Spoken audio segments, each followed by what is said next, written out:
friends, this is the Miss Wolfie from our half-acre homestead. Well, I'm making chicken soup today, so I'm going to make noodles. But I'm going to make noodles for a month or so.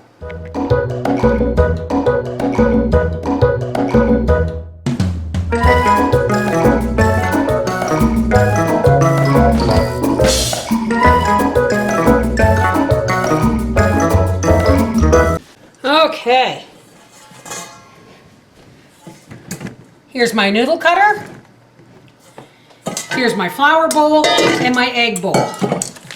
Now, I'm going to be putting these on dehydrator trays. Not that you want to dehydrate noodles. I made that mistake once, and what you ended up doing was cooking them. So what I want to do is just put them on here to dry, just to dry. But if you are in a humid climate, or it's really cold or damp, please, you can use the dehydrator, but no more than 95 degrees, okay? Because you don't want to cook the noodles. So here we have a bag of the infamous flour. And you know what? If you don't feel like cranking noodles all bloody day, then you can always put just lumps of dough in the freezer in a baggie for another day.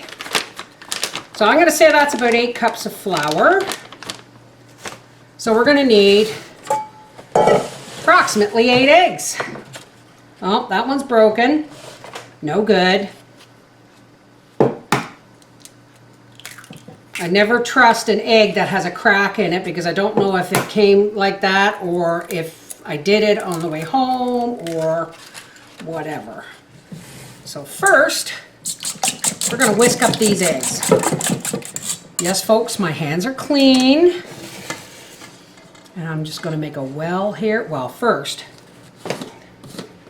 we're going to drop in, I don't know, 2 teaspoons of salt maybe 3. Mix that into the flour. Make a well and pour in your eggs. Now, I'm just going to start flipping the flour into the center like this.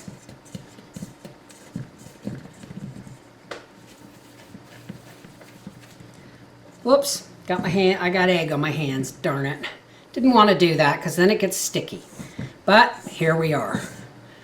So, now, you may be interested in the fact that I got this original recipe from the book, Food That Really Schmecks. Let's just see. Now, I think we're going to need a little bit more liquid, so I'm just going to get some water. It doesn't have to be all eggs. Add about 1/2 cup of water there. Let's see. We want this all to start sticking together in a ball.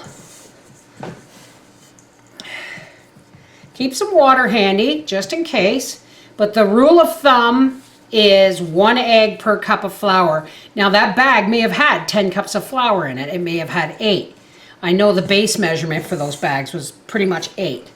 But obviously this had to be the last bag because it had more. So I should have used 10 eggs. But you can stretch them out. You can stretch them out.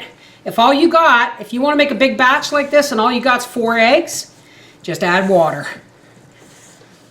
As long as you have the eggs in there to begin with. Now I'm just going to open it really wide and put this through the sheeter a couple of times to help mix it. You know what I mean?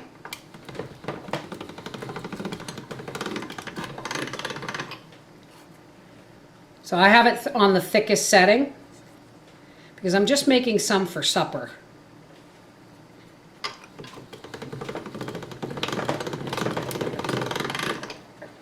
And as you roll it and fold it, it gets more uniform. Now I'm going to turn it down a little bit because I'm just going to see if I can grab some flour here at the bottom, or bits of dough.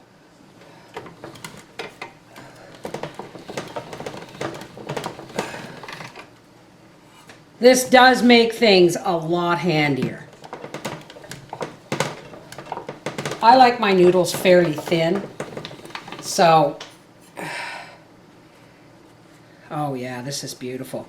It takes a couple of times to go running it through the sheeter, but it really makes a difference in the texture.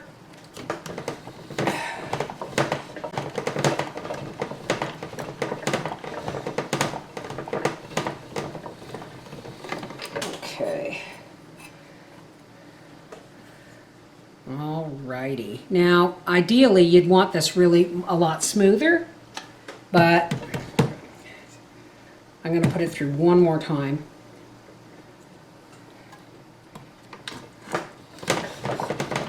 Now, I have a noodle setting and a noodle maker for my KitchenAid. I just don't like it. And I don't like using, take my kitchen scissors here, and I don't like using the Omega juicer for noodles. It overheats them somehow. Now, I'm going to take this off, and I'm going to run, yeah, this is a creaky old thing, but I've had it for 20 or more years. And I'm just going to cut these noodles like that. Set them aside on the dehydrator tray.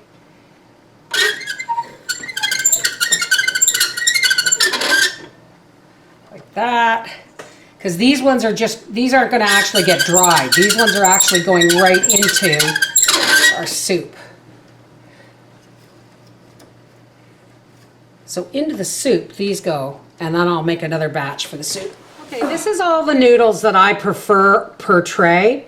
And I'm going to take these out, and I am going to put them on the dehydrator, but just to dry them, not to dehydrate. Trust me, folks, you do not want these over dry or they will get brittle. So 95 degrees, the herb and spice setting on your dehydrator, just for a couple hours. I have all this dough, and it is a little dry in the bottom, so I'm going to add some more water. And I'm going to make up some lasagna noodles, because I want to make a couple of pre-made lasagnas for the freezer. And I got a lot of dough here, folks. This is my favorite machine, folks.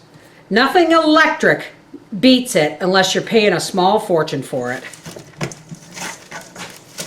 See what I mean about it coming sticky? I'm going to drop some flour on the rollers and just keep running this through until it's the texture that I want.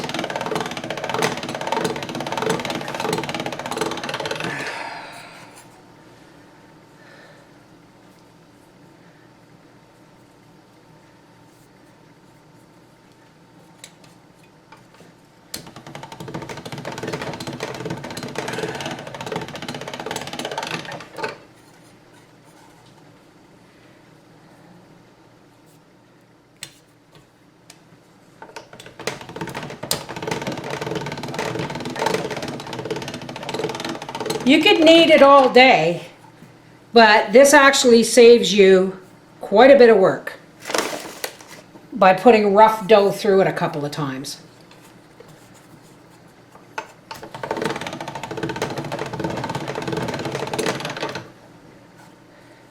Now we're starting to get the consistency that I want.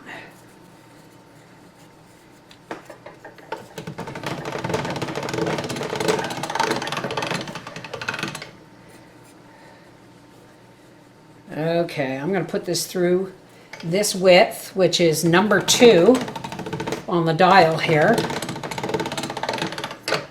And then I'm going to bring it down to 4. And I'm going to cut my dough in half. And I'm going to run this through a couple of times.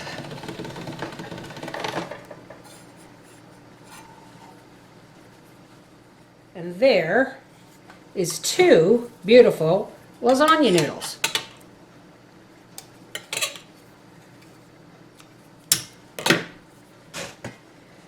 And I'm just going to stack them with wax paper in between and continue to roll. So here I have, I don't know, about 8 lasagna noodles, 6 or 8, and I'm gonna cut these up in regular noodles, and then I'm gonna bag that up in the freezer for another day. So Papa's got his supper. Is there enough noodles in there for you? It's noodle chicken soup. It's noodle chicken soup. Your favorite. Okay, so I got 2 quart jars of noodles. That's at least 4 to 6 pots of soup for Papa and I. I got my casserole lasagna noodles in there and in the fridge. And I got about 2 pounds of dough in the freezer. Yeah, you might want to cut this recipe in half. This is the Miss Wolfie from our half-acre homestead saying, that's how I make noodles a month to 2 months in advance. Dry them, refrigerate them, or freeze them. You got options. Take care. God bless.